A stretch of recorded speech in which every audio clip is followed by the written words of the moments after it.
Halo semuanya, apa kabar Anda? Semoga semua baik-baik saja dan sehat.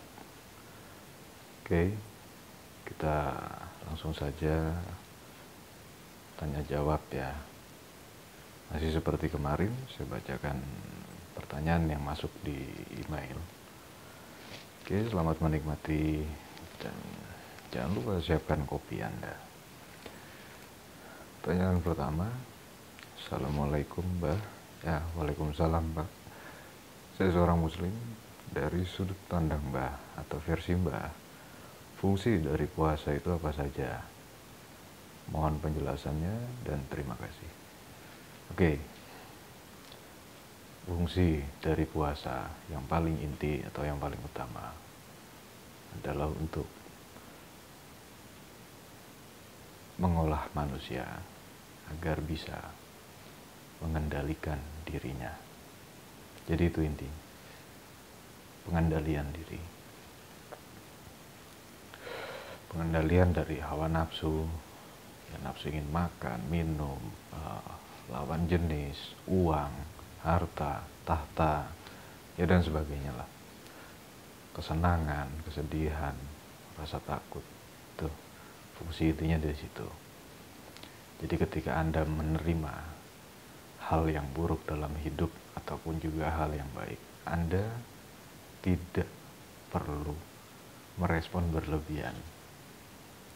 Secara alami, jika Anda sudah bisa mengendalikan diri dengan tepat, itu akan terlihat sendiri bagaimana cara Anda merespon segala sesuatu yang terjadi di kehidupan Anda, terutama urusan duniawi ya.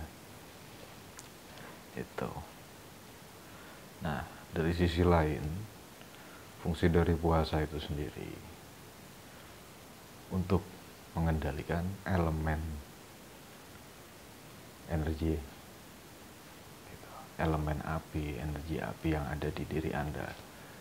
Karena ya kita sama-sama tahu emosi, amarah dan lain sebagainya ini pada intinya adalah api yang ada di diri manusia. Terima kasih sudah bertanya. Lanjut pertanyaan kedua. Rahayu Mbah, Rahayu juga Bu. Maaf sebelumnya, pernahkah Mbah nerawang ke masa lalu dan masa depan?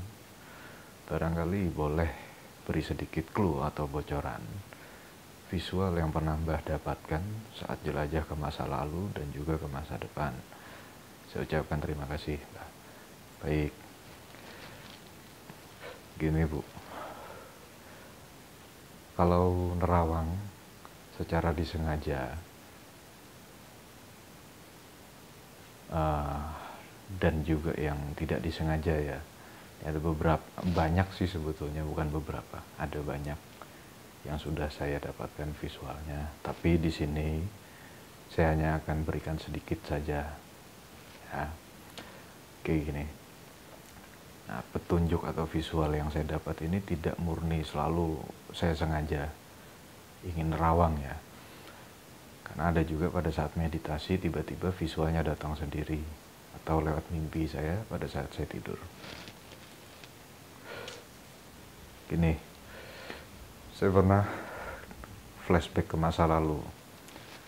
Saya lupa kejadian itu tahun berapa. Cuma yang saya ingat dalam visual tersebut pada saat meditasi, saya traveling ke tahun 1920 sama 1912. Nah, kalau untuk yang di tahun 1912 itu sama di 1920 saya seperti duduk di satu ruangan dengan meja persegi panjang dan ada beberapa tokoh, terutama tokoh Indonesia ya waktu itu, yang hadir di ruangan tersebut. Nah, suasana bangunan atau suasana rumah, desain bangunannya, setelah saya googling untuk cari referensi ternyata sama. Lalu ada rapat di situ, saya lupa yang dibahas apa, karena tidak ada suara, hanya gerak bibir saja pada saat itu. Lalu saya pernah juga flashback ke masa lalu. Saya berada di, kalau itu datang lewat mimpi pada saat saya tidur ya. Di dalam mimpi saya melihat ada beberapa sel bawah tanah gitu, dan di tiap selnya ini saya tidak hitung itu jumlah orangnya berapa, dan yang masih sangat saya ingat itu isinya orang Indonesia semua, pribumi Indonesia pada saat itu. Itu sudah numpuk lah, ibaratnya tidak ada ruang gerak malahan. Nah, mereka dikumpulkan di masing-masing sel tersebut dan ditusuk dengan sangkur dari luar oleh tentara Jepang pada saat itu, dan juga ditembaki dari luar. Banyak sekali jatuh korban jiwa di situ. Dan mohon maaf, saya tidak tahu itu di tahun berapa dan penjaranya penjara mana, saya sampai sekarang belum tahu ya. Gitu. Oke. Itu untuk yang visual di masa lalu. Kalau untuk nerawang dengan sengaja ya lebih banyak ketika saya sedang menangani klien atau pasien. Karena tujuannya kan untuk menuntaskan problem mereka. Gitu.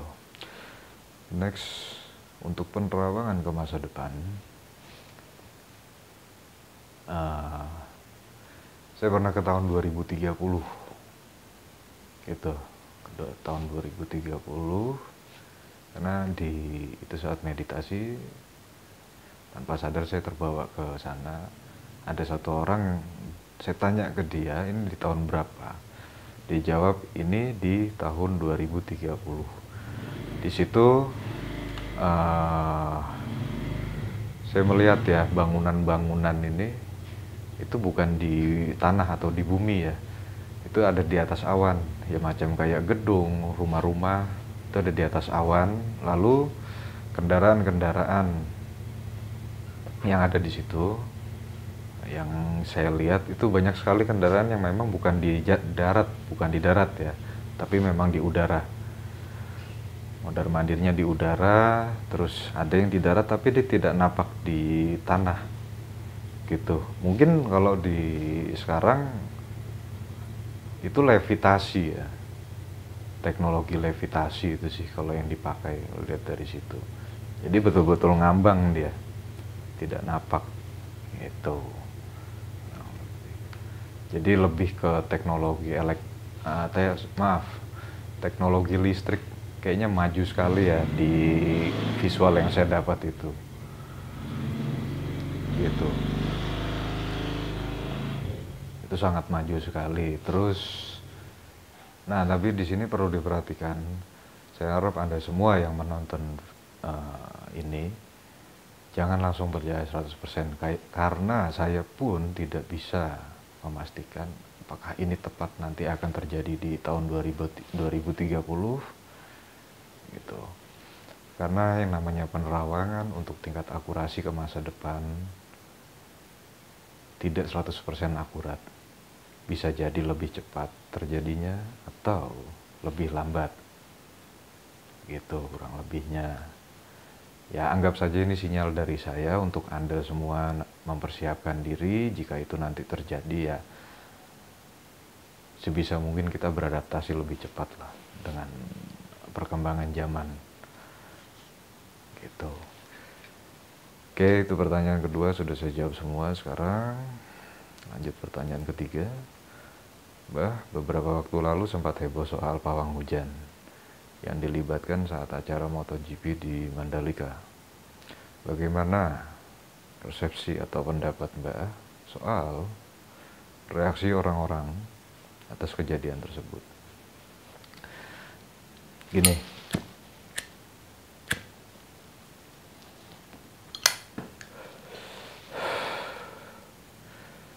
buat saya ini hal lucu ya, karena yang membuli dan yang menghakimi ini mayoritas dari orang Indonesia sendiri gitu. Kenapa saya sebut lucu? Masa mereka nggak paham sih?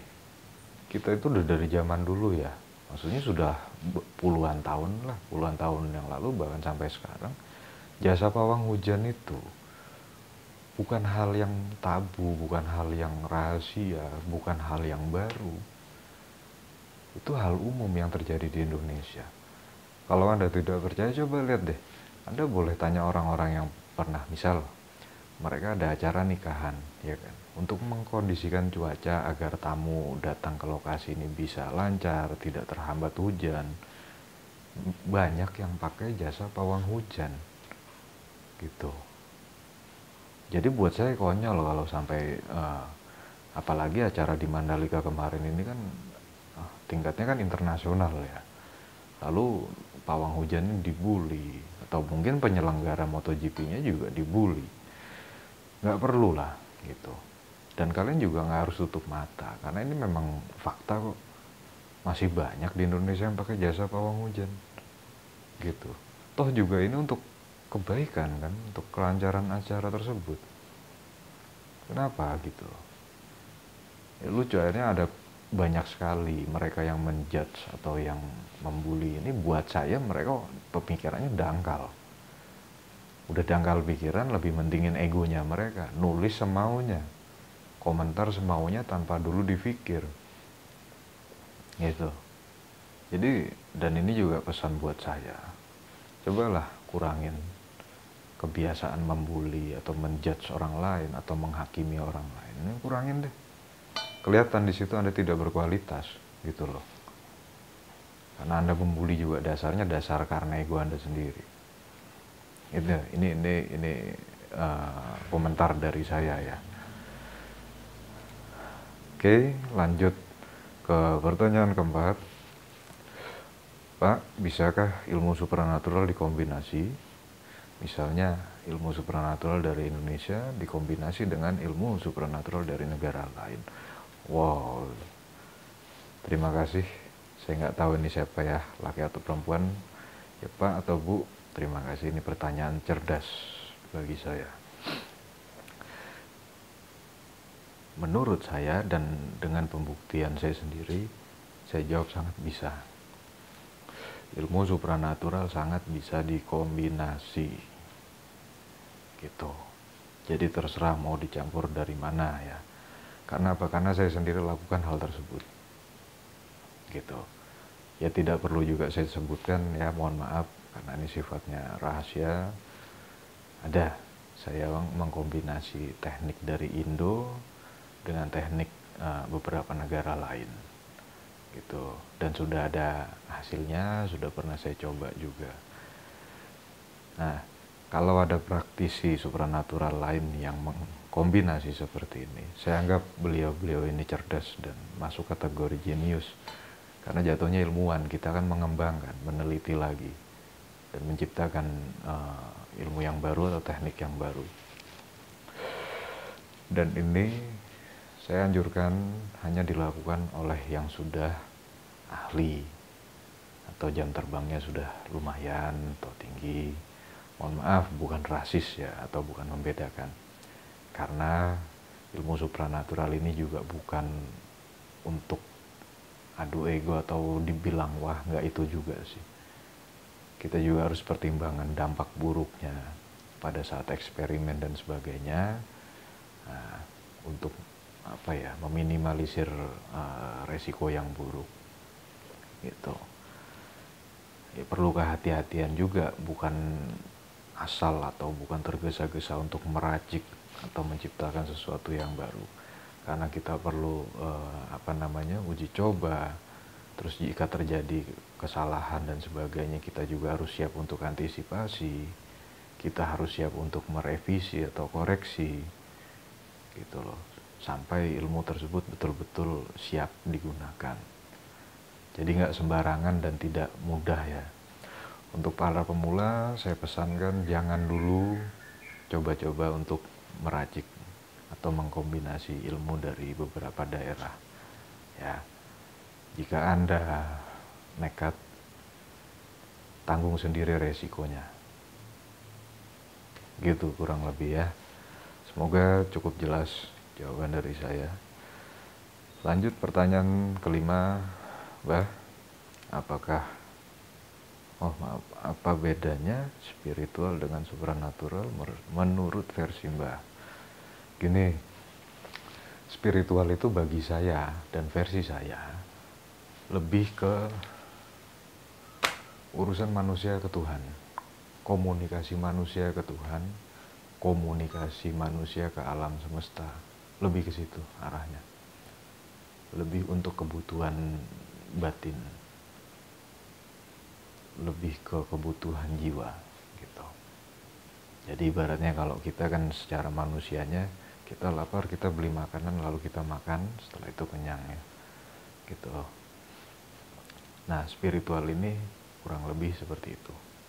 Kita memberi makan jiwa kita, kita memberi makan batin kita, lebih ke teologi, lebih ke agama, lebih ke hubungan batin. Lalu untuk supranatural ya itu ranahnya ini kan ya tentang ilmu sihir, terus netralisir dan sebagainya yang berbau dengan metafisika, berurusan dengan makhluk gaib, berurusan dengan dimensi jin, dimensi siluman. Itu kurang lebih seperti itu. Itu jawaban umumnya ya. Jadi bedanya di situ, spiritual lebih ke aspek ketuhanan atau teologi, supranatural lebih ke metafisika, lebih ke gaib lah, gitu, lebih ke sihir, ke jin, ke siluman, lebih seperti itu. Karena juga memang saya akui sih di Indonesia ini masih banyak yang mereka anggap ini ya spiritual itu mencakup itu tadi gitu. Jadi aspek ketuhanan ya, aspek sihir, aspek guna-guna atau jin atau gangguan makhluk halus ini dijadikan satu di spiritual. Tapi nggak apa-apa, itu hak masing-masing atau pemahaman masing-masing. Kalau ini kan saya bicara ya versi saya sendiri gitu. Saya tidak bisa menilai bahwa itu salah gitu, karena ini soal pemahaman dan istilah dan juga pengkategorian gitu. Oke. Baik, saya rasa itu dulu untuk hari ini. Terima kasih sudah menonton. Ambil yang manfaat untuk Anda. Jangan bosan-bosan nonton video-video saya. Kita jumpa lagi di video berikutnya. Doa yang baik dari saya untuk Anda semua.